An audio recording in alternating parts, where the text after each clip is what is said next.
Welcome to the MilSpouse Mastermind Show, friends. If this is your first time joining us, I am so glad you're here. We are in the middle of summer, the time of year when the newness of summer and the excitement of a change of pace has started to wear off.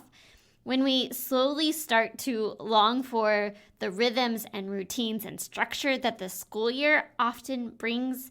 And if we're being honest, we might feel a little more stressed and overwhelmed than when the summer started. So what can we do about it? Today, we are talking about 4 practical ways that you can reduce your stress and anxiety levels this summer. I'm also going to share with you the 90-second rule, what it is, why it matters, and how you can incorporate it into your everyday life. If emotions and feelings have been running a little high in your home this summer, then this episode is for you. I'll show you how these tools can help you and your entire family thrive. You ready? Then let's do it. You, my friend, were made for more. More than the managing of schedules, keeping up with kiddos, and holding down the home front. Welcome to the MilSpouse Mastermind Show, the podcast that empowers you to get unstuck and craft a life with more meaning and less overwhelm. I'm your host, Christine, seasoned military spouse, mom of 3, and your guide to designing a life you love and growing a purpose-fueled business as a military spouse. I believe you have something valuable to offer, and when you pursue the things that light your heart on fire, you trade frustration for fulfillment and isolation for a life of impact. It's time to discover who you are meant to be, because together we can change the world. Okay, guys, I haven't talked about this on the podcast in a little while, mostly because my schedule has been crazy over the summer and probably a lot like yours. And now I am getting back to routines and a little more time in my schedule. And so I wanted to let you know that I am opening up 5 spots in my calendar for a clarity call with me. Now, this is for you if you are feeling stuck and if you are wanting to move forward, but you're not sure how. Because I find that military spouses often get stuck because they don't know what their purpose is, what they should be doing. They don't know how to get out of their own way to make it happen. And we need some mindset shifts, or we don't know how to go after that big dream and make it a reality. And so if that is you, if you are getting stuck in one of those areas, then we can hop on a free call together and we will unpack where it is, what's really causing you to get stuck, and how you can break free and take action so that this fall you make actual progress towards designing a life that lights you up, that inspires you, and that makes a difference in the lives of others. So to claim one of those free clarity calls, just go to milspousemastermind.com/unstuck and claim your spot today. All right. The question I ask every time I sit down to figure out what we're going to talk about on the show is to say, what is it that you need right now? And what is going to benefit you the most? So when I think about the summer and MilSpouse life and what is going on, so many of us get to this place where we feel additional stress. We feel additional anxiety because of what's going on. And so if you were reaching that place in the summer where you were feeling more drained, where you were more emotionally, mentally, physically exhausted than you were at the beginning of the summer, this episode is for you.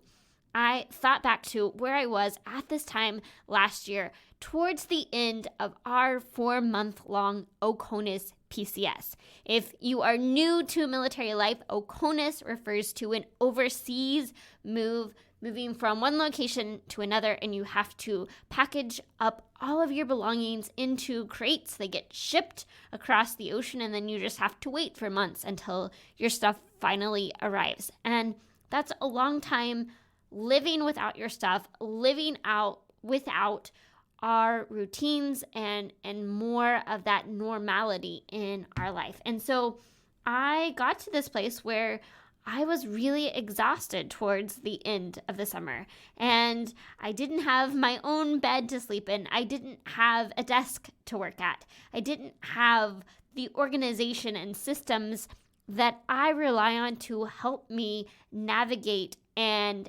manage all of the things. I didn't have a community because we had just moved to a brand new location, and my kids were struggling because they said goodbye to some very dear friends and they hadn't had a chance to build new relationships yet. So I decided, let's do a midsummer pick-me-up and talk about a few things that we can practically do to offset the overwhelm, the stress, the anxiety that sometimes builds up over the summer. And maybe for you, it's moving to a new location. Maybe you are navigating a deployment. Maybe it's the fact that you work from home, but your kids are home all summer and you're trying to balance mom life and work life. Maybe it's because you said goodbye. You were the one that stayed behind and had some very dear friends move, or your kids' friends moved, and you're feeling that sense of loss. Wherever this summer finds you, I just want to talk about 4 things that you and I can do to invest in ourselves and to reduce the stress and anxiety that we feel. And there's 4 concepts that we're going to cover today that are going to help you thrive. And if we start to implement these skills, I think it's so powerful, not only because what it will do for us and for our mental and emotional health, but if you have kids, if you are a mentor to others, these are skills that are going to be so powerful that as you teach them to others, it really transforms the way that we all look at life. These 4 things are going to help us and the way we respond to the world around us. I got this framework from a book that I read earlier this year, or I should really say I listened to earlier this year because I spend so much of my time listening to audiobooks now. But it comes from the book How to Do the Work by Dr. Nicole LaPera, who is a holistic psychologist. And this framework she calls the 4 pillars of reparenting, because these are 4 skills that we can learn to be successful in life, regardless of whether we are teaching it to ourselves now or we learn these growing up. And the sooner that we can start to learn these 4 skills, the sooner that we can implement it in our lives, the more we are going to be able to thrive, to develop resilience, and to be able to handle whatever life throws our way. This framework is so powerful because it reminds us that while there are so many things outside of our control, and that's true, we can't control where we live, most of us, we don't control who's around us, who our neighbors are, what opportunities and experiences we may have had in our past, but we can control and we can change the way that we take care of ourselves, the way that we connect to others, and the way that we relate to the world around us. And these 4 pillars are self-care, loving discipline, emotional regulation, and joy. And you may be listening to this list and saying, okay, but what does that have to do with my stress and the anxiety I am feeling right now? And that's what you're going to understand as I unpack each of these 4 pillars. So let's talk about what each of these 4 pillars is and then how you can apply it to your life right now. So number 1, self-care. If you have been part of this community for a while, you know that self-care is more than about pampering ourselves. It's about engaging in the things that help refresh and refuel us. Dr. LaPera's definition is learning to identify and care for your physical and emotional wants and needs. And at MilSpouse Mastermind, we look at how we care for 5 specific arenas of our life. Number 1, we're creating space for rest and play. Number 2, we're caring for our physical well-being. Number 3, we're caring for our spiritual well-being and our soul. Number 4, we're caring for our emotional and mental well-being. And then number 5 is caring for our home, because home is a space that we create. And if your home feels chaotic, you probably know this, your whole life starts to feel chaotic because everything around you doesn't feel organized and peaceful. And so how we care for our home actually impacts how we show up our emotional, mental, physical well-being. And so self-care is caring for each of these areas of our life and figuring out what specific rhythms, routines, and actions will actually turn the dial, that will make the difference in our lives. So how do we practice self-care when we're exhausted, when we don't have the systems to support us, when we may not be getting a break from our kiddos? Do we need hours of time by ourselves? It can be nice to get away, to get a break, to get out of the norm, but we put so much emphasis on our ability to do something big when it's really about looking for the little things in our everyday life, in our daily and weekly rhythms that really refresh and restore and renew us. And it's looking at and observing, what can I do now to give my body what it needs in the season that I am in? And I struggled with this so much during COVID because I had come to rely on so many things for my self-care that were a part of me getting away from my kids, that were me getting out of the home, that were me going and doing these other things that did ultimately refresh and restore and renew me. But those were not available when we were all stuck at home 24/7 as a family. And so it really took me giving this a closer look and saying, okay, what are the things that really impact my physical well-being? What are the things that really impact my emotional well-being? What are the things that really impact my spiritual well-being? And what of those things can I do in my current season? What is available to me right where I'm at? 2020 for me was that opportunity to begin to rethink and redefine what I could do and what I had agency over that could truly bring me life in that season.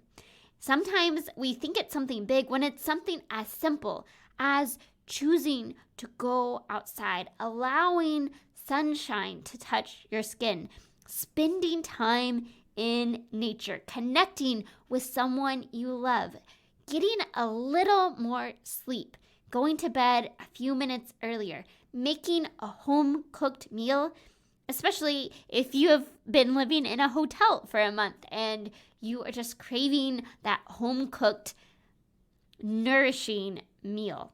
It can be as simple as moving your body, choosing to take a walk around the block, writing in a journal, downloading a meditation app, turning on a yoga video. It doesn't have to be something major or big. It doesn't have to be outside the home. It doesn't have to be something that feels luxurious, because it's all about the little things. For me right now, we have a hammock in our backyard, and the chance for me on the days when I will just go lie in the hammock for even 2 or 3 minutes, that does so much for resetting my nervous system, for helping remind me and ground me of where I'm at and what's most important. It is those little things that feed our soul.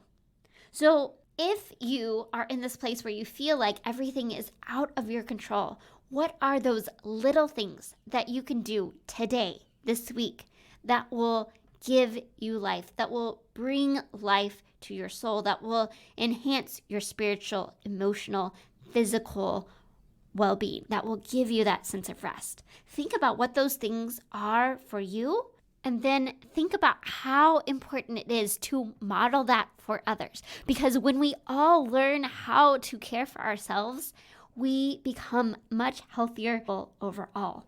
Our mental and emotional well-being improves. We feel less stressed and less anxious because we took a few minutes to care for and invest in ourselves. The second pillar is loving discipline. And when we talk about loving discipline and feeling less stressed, that doesn't necessarily correlate in our minds.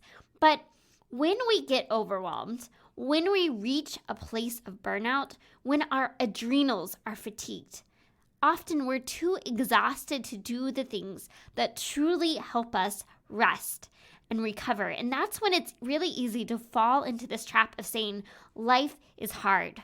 I deserve this treat, this reward, this night of binging the TV show. And sometimes we need that. Our body just needs to power down and rest. Sometimes that break is good for us. But loving discipline reminds us that we have to set boundaries, to establish those health rituals and routines, that we need to be able to say no to things that won't serve us in the long run, that won't help us move the needle towards who we want to be. It's okay to say, it's been a long week, I'm going to have a bowl of ice cream. But if we have a bowl of ice cream every day or every meal, over time, that's not going to necessarily lead us to the long-term outcomes that we want. That's not going to help us show up as our healthiest, most energetic version of ourselves. Loving discipline is really about recognizing when a behavior pattern isn't serving us in the long run. It's about being able to learn to keep those small promises to ourselves and to be able to focus not just on short-term gratification, but on those long-term outcomes so that we can thrive and make a difference in the lives of others. Too much of a good thing can cease to be a good thing. So loving discipline reminds us of what our values are so that we can seek to live in accordance with our values. It's so easy to let our routines slide during the summer. We stay up later, we have some fun, and we tell ourselves, eventually I'll get back to eating well or getting enough sleep at night. I am guilty of this just as much as you are. But that's why we're having this conversation, because loving discipline ultimately helps us stop beating ourselves up and actually helps us reduce our stress and anxiety. Loving discipline is a skill that we can offer ourselves and offer to others. If you have kids, this is a great opportunity to talk about why developing discipline, why developing responsibility, why developing boundaries is so important, and how it's going to help us become healthy and whole adults. The third thing we can do to reduce our stress and anxiety is develop emotional regulation. This is the process of experiencing an emotion and allowing the sensations and feelings to pass through our body rather than trying to avoid them, trying to distract ourselves with a coping mechanism. It can be tough because sometimes we don't want to feel the emotions, or we're afraid of getting stuck in a negative emotion and not being able to move past it. But cultivating emotional regulation, that is a truly powerful skill that we can develop. Let me give you an example from last summer. We were without our vehicle for about 8 weeks while it was being shipped on the boat. And let me tell you just how excited I was to go down to the shore, thinking that I'm going to get my car, I'm going to be able to be mobile now. It's going to feel so amazing to have my car again. I have all of these feelings of excitement until we get to pick up our car, and it won't start. The battery is completely dead. We can't find anywhere that can fix the car, and they have dented the bumper of the car on its voyage across the ocean. So now my car is damaged. It does not start, and we can't find somewhere that can fix it at least that day. So we're going to have to leave without our car. And that feeling, that emotion that came over me in that moment, to go from feeling so excited about something that I have waited for to feeling so devastated that I don't get my car. And not only that, my car is damaged. There were a lot of feelings and emotions that I had in a very short period of time. Having emotional regulation helps me know what to do, how to process those emotions so that I don't let it destroy my day, so that I don't take out that frustration and turn it on my husband or my kids. It's about having skills, knowing what to do in that situation so that those feelings can pass through us. So this is where I talked about at the beginning of the episode that I was going to teach you the 90-second rule. This is a good rule just to keep in mind. And the 90-second rule of emotions refers to the concept of when we initially experience an emotion.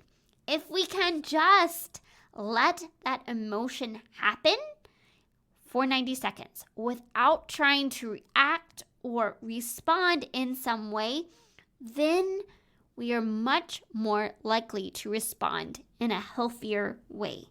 It takes about 90 seconds for an initial feeling to pass through our bodies. And if we react in the moment, that is when we are much more likely to say or do something that we're going to later regret because we get so caught up in the emotion. If we are able to let that emotion pass through us, to just feel that sensation without responding in a negative way for at least 90 seconds, then often our bodies begin to return to equilibrium. But what so often happens is that our mind jumps in and we try to either avoid the situation and push those feelings and emotions away, or we get so caught up into thinking about that feeling to replay the negative events, the de-stressing experiences that led us there, and we get stuck there. So learning how to develop emotional regulation. Number one, practicing that 90-second rule. If you feel yourself feeling overwhelmed by an experience, just sit with it for 90 seconds. Another way to practice emotional regulation, and this is exactly what I did last summer when I faced that situation with my car, was a technique we call grounding. And it's really forcing yourself to be present in the moment and looking around and saying, what can I observe with my eyes right now? What do I observe with my ears right now? What can I touch right now? What can I taste right now? What can I smell right now? It's using all of those 5 senses to get yourself into the present moment, because I cannot control what happened. I cannot control the future. All I can control is what I do right now. And the more that I put myself in the present moment, that I am able to practice emotional regulation, the less stressed and overwhelmed I will become. Developing emotional regulation skills is something that I work on with my kids a lot, because I have 3 girls and there are lots of emotions in our home. So sometimes we're talking about how to take deep belly breaths. Sometimes we're naming a sensation. Sometimes it's just moving our bodies. Sometimes it's learning to count. Sometimes it's yoga. For many of us, we have to physically move our bodies to allow sensations to move through us so that we don't get caught up in our feelings. But when we allow our bodies to process these emotions as they come, we are going to be able to reduce the stress and overwhelm and anxiety that we so often get caught up in. And then the last pillar that we're going to talk about today, the fourth pillar, is joy. Dr. LaPera also refers to this as the skill of developing childlike wonder. Back in December, I did an entire episode, I will link in the show notes, all about the concept of joy. Episode 119, How to Tap into Joy as a Military Spouse. Joy involves gratitude, generosity, self-love, creativity, and spontaneity. Think about the joy you experienced as a child before the world conditioned you to be what others expected of you. That childlike wonder, that joy of discovery, that feeling of hope and excitement for the future. That is what we want to cultivate in our lives. What is it that truly helps you feel alive? Maybe it's doing something that you enjoyed as a child. Maybe it's trying a new hobby. Maybe it's connecting deeply with others. Maybe it's dancing as you make dinner with your kids in the kitchen. What is it that will help you not focus on the challenges of life, but on hope and the fullness, the joy that is available in the present moment? It is that joy, that energy, that vitality that is infectious and exhilarating. It is that will help us navigate the world around us, to foster resilience and ultimately to reduce the stress that we feel. It's creating this energy that brings life to yourself and to everyone around you. So 4 vital skills that we need. Small things that will make a big difference in our lives. Self-care, loving discipline, emotional regulation, and joy. So let me ask you, what do you need to cultivate right now? And what simple action will help you right where you are this summer? Which of these things will you cultivate to reduce your stress, your anxiety, your overwhelm, and help you move from a place of burnout and exhaustion to a place of health and vitality, to a place where you are not only able to give yourself what you need, you're able to be a light, a joy, and to share that infectious joy with everyone around you. That may seem like a far cry from where you are right now, but I promise you that all of us have the ability to cultivate these 4 pillars in our life: self-care, loving discipline, emotional regulation, and joy. I would love to hear from you and know what your biggest takeaway is, which pillar you are working on, and what actions you are taking to help develop that skill in your life. Please pop inside our free Facebook community and share, because we are better together. Let's encourage and cheer each other on. I am over here cheering you on because I know you have something to offer the world, and I want to see you step into your full potential and create a life that inspires you and impacts the world for good. So if you are in a place where you feel stuck, please don't stay there. That is why this free clarity call exists.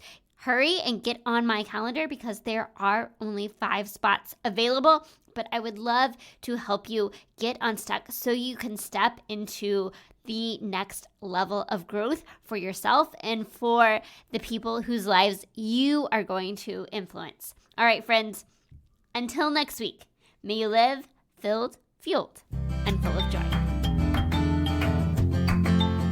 Hey friend, before you go, the MilSpouse Mastermind community is here to help you thrive as a military spouse. Figure out what lights your heart on fire and equip you to create a life of impact. You can have an incredible impact simply by heading over to iTunes to subscribe and leave a review. And if today's episode was meaningful to you, I know it will be for others too. Spread the word by taking a screenshot of this episode and share it to your stories so we can continue to reach more people, change more lives, and shift the way that military spouses look at life. Because we are better together, and together we can change the world. Let's do it.